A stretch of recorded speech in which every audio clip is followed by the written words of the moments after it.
ഇതിൽ മറ്റൊരു കാര്യമുള്ളത്, നമുക്ക് അവിടെ ഫീൽഡ് സർവൈലൻസ് നടക്കുന്നുണ്ട്. അതായത് ഈ കണ്ടെയ്ൻമെൻറ്റ് സോണിലുള്ള എല്ലാ വീടുകളും നമ്മൾ വീട് പരിശോധിക്കുക എന്ന് പറയുമ്പോൾ ഫീവർ സർവൈലൻസ് നടത്തുന്നുണ്ട്.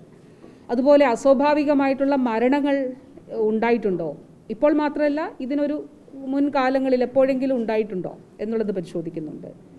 ഇപ്പോൾ പനി ബാധിച്ച ആരെങ്കിലും അവിടെ ഉണ്ടോ, എൻകഫലൈറ്റിസ് ഉള്ള ആർക്കെങ്കിലും അല്ലെങ്കിൽ എൻകഫലൈറ്റിസ് കാരണമുള്ള മരണങ്ങൾ ഉണ്ടായിട്ടുണ്ടോ, ഇതെല്ലാം പരിശോധിക്കുന്നുണ്ട്.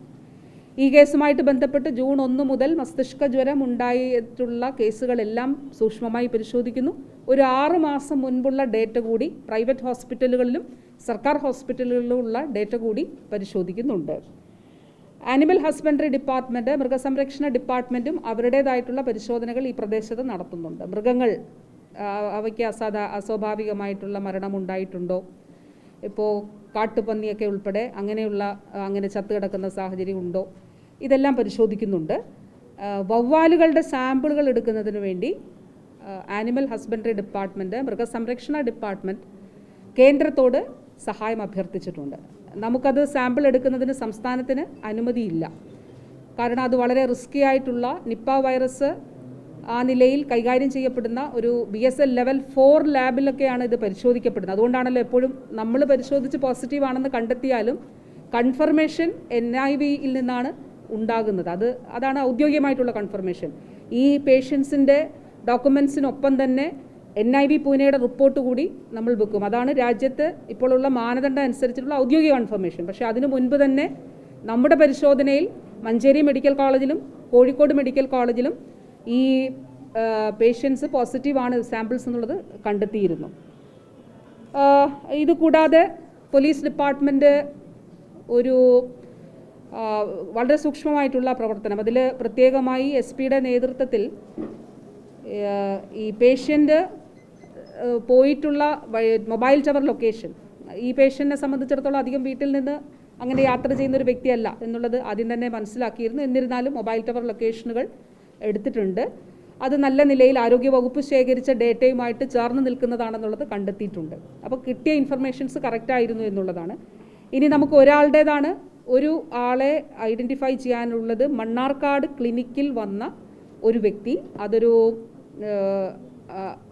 മറ്റൊരു സംസ്ഥാനത്ത് നിന്ന് ഇവിടെ വന്ന ഒരു വ്യക്തിയാണ്. അപ്പോൾ ആ വ്യക്തിയെ കൂടി ഏതാണ്ട് ഫൈനൽ ഇതിലേക്ക് പോലീസ് കണ്ടെത്തുന്നതിനുള്ള നടപടികളായിട്ടുണ്ട്.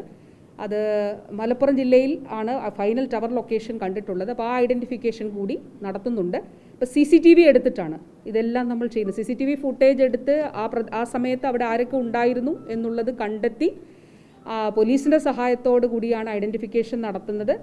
അപ്പോൾ ഇതിൽ വലിയ ശ്രമകരമായിട്ടുള്ള അവിടെ അങ്ങനെ ഒരു ഡീറ്റെയിൽസ് അവിടെ വാസ്തവത്തിൽ ഉണ്ടായിരുന്നില്ല. എനിക്കൊന്ന് ബൈസ്റ്റാൻഡർ ആയിരുന്നു എന്നാണ് തോന്നുന്നത്. ബൈസ്റ്റാൻഡർ ആണോ പേഷ്യൻ്റ് ആണോ, ഏതായാലും അവിടെ ക്ലിനിക്കിൽ നിന്ന് അത്തരം കൂടുതൽ ഡീറ്റെയിൽസ് കിട്ടാത്തത് കൊണ്ട് പോലീസ് അവിടെ നിന്ന് വലിയ രീതിയിൽ ഇടപെടൽ നടത്തി എവിടെയുണ്ട് എന്നുള്ളത്, അതാരാണെന്നുള്ളത് ഐഡൻറ്റിഫൈ ചെയ്യുകയാണ്. അതിൻ്റെ ഫൈനൽ ഘട്ടത്തിൽ ആയിട്ടുണ്ട്. ഒരു കാര്യം കൂടിയുണ്ട്, ഇതിൽ നമുക്ക് സൈക്കോ സോഷ്യൽ സപ്പോർട്ടുണ്ട്. 27 ടീമുകളാണ് ഉണ്ട്. ഒരു 26 ടീം പിന്നെ വിദ്യാഭ്യാസവുമായിട്ട് ബന്ധപ്പെട്ടിട്ടുള്ള ഒരു ടീം കൂടി പ്രവർത്തിക്കുന്നുണ്ട്. അതിൻ്റെ കോർഡിനേഷന് വേണ്ടി പാലക്കാട് പ്രവർത്തിക്കുന്നുണ്ട്. ആർക്കെങ്കിലും ഏതെങ്കിലും തരത്തിലുള്ള ആശങ്കകളുടെ ആവശ്യമില്ല, ഏതെങ്കിലും തരത്തിലുള്ള ഒരു സപ്പോർട്ട് ആവശ്യമെങ്കിൽ നമുക്കതിനൊരു ടീം സജ്ജമാണ്. അതുപോലെ സൈക്കോ സോഷ്യൽ സപ്പോർട്ടിന് വേണ്ടിയിട്ടുള്ളൊരു ടീം തന്നെ ഇവിടെ റെഡി ആയിട്ടുണ്ട്. അവർ നിരന്തരമായിട്ട് കോളുകൾ വിളിക്കുന്നുണ്ട്. ഒരു തരത്തിലുള്ള മാനസിക സമ്മർദ്ദങ്ങൾക്കും ഇപ്പോൾ ഈ ഒരു അവസരത്തിൽ വിധേയമാകേണ്ടതില്ല. അതോടൊപ്പം കോണ്ടാക്റ്റിലുള്ളവരെ നിരന്തരമായിട്ട് ആശയവിനിമയം നടത്തിക്കൊണ്ട് മുന്നോട്ട് പോകുന്നുണ്ട്. അവിടെയുള്ള തദ്ദേശ സ്ഥാപനങ്ങൾ ഈ മീറ്റിങ്ങിൽ LSDDയിൽ നിന്നുള്ള JDU പങ്കെടുത്തിരുന്നു.